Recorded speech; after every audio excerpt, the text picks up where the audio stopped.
the PD said, "Do you really want to play?" I said, "Yes, I do." So it's like traveling with boys, and you have to play the tournament where men played. And for the first time, I was like, the first 2 days was quite intimidating, I would say. But then I got used to it, and I thought it as a challenge to go above, like rise above. Why should you ask for equality? That was my thought. And then I'm very happy to say that I won the Best Players Prize, not the Best Female Player, but the Best Players Prize there. Absolutely. And Absolutely. then the final day, the person who called me to ask whether I wanted to play or not was coming there to congratulate me in the stage. So that made a big difference. What really intrigues me, though, with regard to both you ladies is how, having illustrious backgrounds yourself, you being a chess player, you coming from a family of sports persons. Today, you both don the roles of managers. Aarti, of course, you run a chess academy too. Let me start with you, Aruna.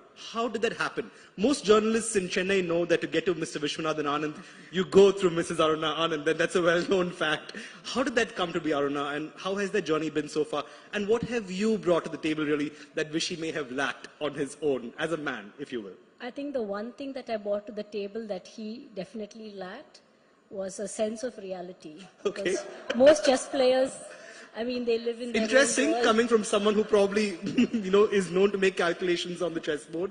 It ends at the chessboard. Okay. So there's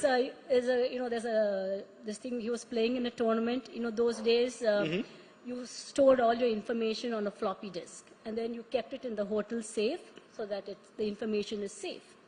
So I told him the code of the safe is 2706. And we were not even more than 1 year married, okay? So he turns to me and says, "What a ridiculous rating. Who has a rating of 2706? I looked at him, I said, that's our wedding anniversary.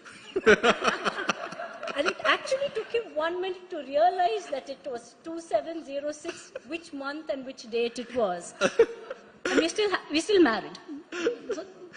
So I think when I started managing Anand's career, he was already a top player, and he was going to start playing the World Championship cycles. So for me, it was always that I was the wrong size, I was the wrong gender, and I was the wrong demographics. Because normally you would have very big men seated in a hotel bar discussing the contract. And I didn't tick any of those characteristics. So the joke was always Vishy sent his wife. And to this, when Anand played in Sofia in 2010, he was almost had to give up his chance to play the World Championship match because of the volcano that happened in Iceland, and there was this volcanic ash which closed airports all over Europe. So at this point, when kind of the Bulgarians were already calling it a victory because Vishy would never be able to reach, I very quietly sent a mail saying I am enforcing the force majeure clause and I've given due notice, and because of that we will get our 3-day period. And they were really angry with me because it so happened that none of them had actually read the contract. Right. So I think when you are a woman, you are actually more careful in reading the fine print. You understand what it takes to multitask, and you're also very efficient in managing the information you have at hand. And I think these are the things that I've really learned from being Anand's manager. But also, I've also learned that never show him the contract till it's ready to sign, because there's a good chance it lands in the laundry basket the next day morning. So, Aruna helped Anand get a grip on reality and also helped him with the finer details. What did you bring to Ramesh, and how have you helped him become a better chess player through your own expertise with the game of chess itself? Actually, Ramesh was my trainer, so I think it was the reverse. The other way around. So, but once we got married and I was able to achieve my dreams in chess, I thought I should take a back seat and push him forward, because he had given me what I wanted to achieve. So, like Aruna was there always for Anand, Ramesh was there always for me. So I thought at some point I had to take a step back and give him what he wanted. So then we finally found out that he is really interested in training. And I would also proudly say I was his first student. So I think that's where I, brought out the talent in him as well. And I supported him throughout by managing the center and the other formalities, so that he could just play or just train.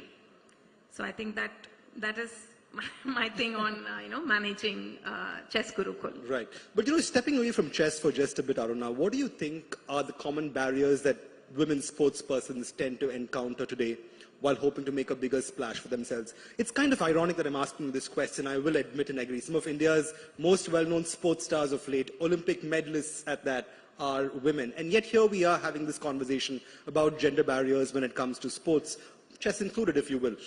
Are there barriers, and what are they?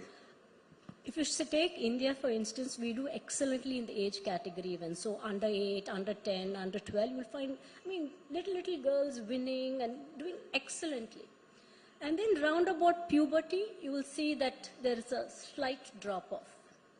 Then comes marriage. And I think that has been more or less the tone of discussion today. They would take a break again, or that their attention has, moved elsewhere. And then, of course, childbirth is a big full stop. But here, I would say there are examples. Like, I remember when Judith Polgar was playing, and I think she had just delivered her second child. So she would, I think she was just maybe 3 weeks after delivery, so she would feed the child, go play the game, and come back. And I think stories like this actually prove that you don't have to give up something just because you are a woman. Mm-hmm. And in India, for instance, Humpy, she got married. She was a child prodigy. She started playing when she was very young. And she's still our strongest woman player. Yep. She got married, she had a child, and I think she was very wise in taking a sabbatical. So she's now come back, she's much more stronger, she's playing, some of the best chess in her life. So in India, I think, if we're going to make champions, and now we have at least 4 or 5 names who I think would have a good shot at becoming world champion from India. There's Vaishali, who's very close to becoming a male grandmaster. Mm-hmm. Then we have Savita, we have Vantika, Divya, and even Rakshita. For them, I think the game changer would be physical stamina, because that's where I think a lot of modern chess lies. And here, I wouldn't say it's only the women who are there. A lot of our male chess players should also go for physical training. That's where they really lack. Absolutely. So I think physical training and physical stamina is going to be the big game changer for them. In fact, I think when I met Mr. Anand on the eve of the World Chess Olympiad, he did talk to me about how physical training was so important, given the fact that you think a lot and don't do much physically when you train. Actually, there's a funny story here. Anand was playing a tournament in Argentina, and he was winning. He was in contention, and he went and lost 2 games. And both the losses were what we call silly mistakes. Mm-hmm. And I was really angry at him. Everything is going good, and then he goes and spoils my life like this. So I said, if you want dinner tonight, 50 push-ups now. And the poor man did it. So he did it. He pulled it off in one go. Between wanting to live with me again and coming back home, or, staying in some place in Argentina. So I think physical training, is a very big game changer, because everybody thinks chess is a mental game. Mm-hmm. More and more it's becoming a physical game, because access to training and information is a level playing field. Everybody has computers, everybody trains. All right. But then everything is now happening at the board. Absolutely. So all men take note. If you want to get better at chess, do those push-ups. Pump some iron, if you will. Before I wrap up, I have to ask both of you. Let me start with you, Aarti. Your academy, Chess Gurukul, I know that it's focused on making chess champions. How do you get more women to take to the sport, do better, and simply get better at chess and hopefully become grandmasters themselves? What's the strategy? At Chess Gurukul, we have a lot of women players like Vaishali, Savita, Rakshita, Bhakti. The list can just go on. And what do you tell them? What's the one mantra that you impart to them? So I think at Chess Gurukul, the main point is Ramesh is there and I'm also there. So, girls feel comfortable. When they have some issues, they're very open. They can come and speak to me at any time. Mm-hmm. And, so they feel like, there's somebody who can relate to what they go through. Mm-hmm. So I think that's very important and that's very unique. Okay, getting them to relate. And Aruna, I have to ask you, chess is in the running. There's a proposal to make it part of the Olympics itself. There's been so much chatter about that, especially from an Indian perspective, given that we're so good at it. But do you feel this opportunity will get more women to now embrace the sport, open out more avenues for them, and really make it as inclusive as we'd ideally like it to be? Definitely, any opportunity would definitely improve the game for women.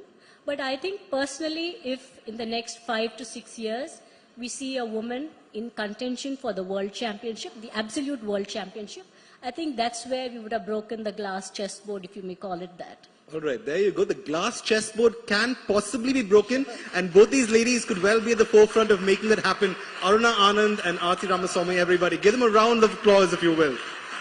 Thank you, ladies. Thank you for being at FFF, and let's hope it goes well into the future for Indian chess and Indian sports in general. Thank you very much. Thank you so much, Aruna, Aarti and Jude. What a fun and engaging session. Please give a huge round of applause once again. Thank you so much for sharing your...